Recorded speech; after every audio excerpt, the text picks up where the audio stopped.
Welcome to the Animuggles. I'm the Mandarin Cola-loving Megabucks. And I'm the tunic-wearing Tycoon. In Disney Dresses Part VII, we're going to take a critical look at the wardrobes of two of Disney's greatest fighters, Mulan and Kida. Let's start with Mulan, because her movie came out way before Kida's did, and by way, we mean like 3 years. Now, Mulan doesn't live in our era, but if she did, you can bet she would be an advocate for the barefaced selfie movement. Because guess what? Mulan's not into a ton of makeup. She's reppin' for all the people who like to go au naturel. It makes sense, because Mulan's a fighter, and when you fight, you sweat. A lot. Having your mascara dribble down your eyes could possibly be used as a tactic to scare your enemy into submission. I guess Mulan could use waterproof mascara, but it probably hasn't been invented yet. The pink outfit she wore to the Matchmakers was pretty styling.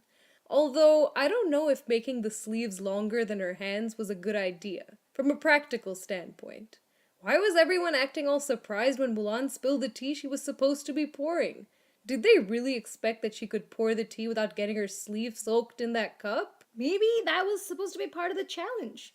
You know, like in Divergent, where Triss is supposed to win all these challenges to prove she's hardcore? Similarly, Mulan has to prove that she's bringing her A-game to the tea-pouring competition. But I guess she was made for bigger and better things. What did you think of Mulan's outfit at the beginning of the movie? Yeah, I think that outfit is indicative of Mulan's true fashion sense. Because these are the clothes that she chooses to wear during her downtime. See, Mulan's a tomboy. She was never into makeup and getting dolled up. She only wore that pink and white outfit to make her dad and mom and grandma happy. Just like she put on her father's armor so she could go to war and save his life. That wasn't a fashion choice either.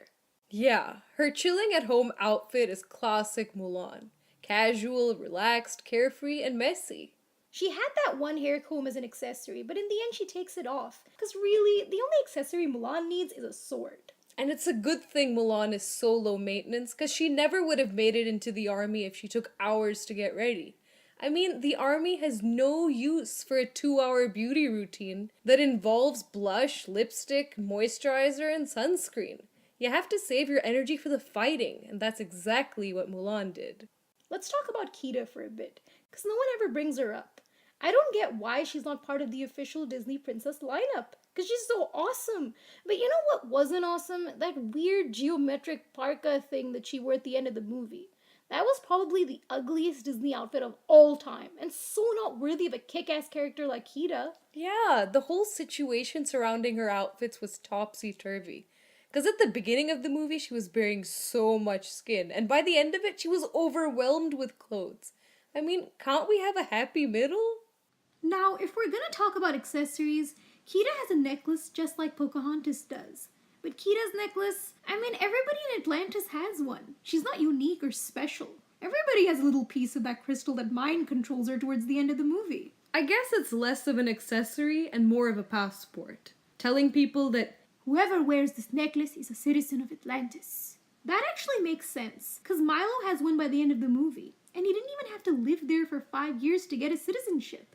I guess he skipped the lines at immigration, because he saved the country and he's having a fling with their queen. Kida's style reminds me of Pocahontas, in that less is more for her. I think she looks better without having to wear too much. Yeah, and she can afford to wear less and show off her beach body. I mean, she works out to maintain her physique. She's a warrior, so she fights. She swims long distance. She can climb mountains. I mean, Kida's athletic, just like Pocahontas is. So those two, they can't afford to be weighed down by layers and layers of clothing. They live an active lifestyle. They're doing things. They're not staying home and scrubbing floors like women did back in Snow White and Cinderella's day. Things have changed now. We're moving into a new era. Speaking of a new era, Kida's the first Disney princess to wear a bikini. Kida's not just the first Disney princess to wear a bikini. She invented it.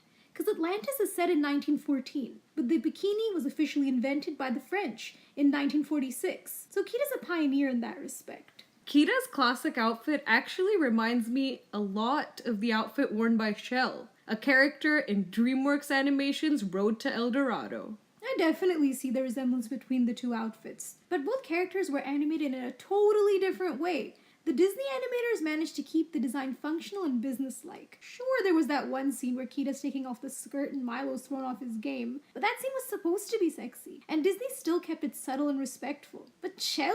There was nothing subtle about the way Chel was animated. Definitely. Chel's design is bottom heavy, and her dress, if you can even call it that, consists of this flimsy piece of cloth that is designed to cover the very minimum that's required to keep the movie from getting an 18 plus rating. Objectification is not even the word. A totally new word would need to be created to describe how Chel was animated. I think that thin strip of fabric hanging over the main skirt has only one purpose and one purpose alone. To hide the fact that Chel doesn't have a thigh gap. Chel, if you're out there, you have nothing to be ashamed of. Not everyone can or even should have a thigh gap. Frankly, it looks weird. That brings us to the end of Disney Dresses Part VII. While you're waiting for next week's episode, why not check out our mini-series on Disney Moms?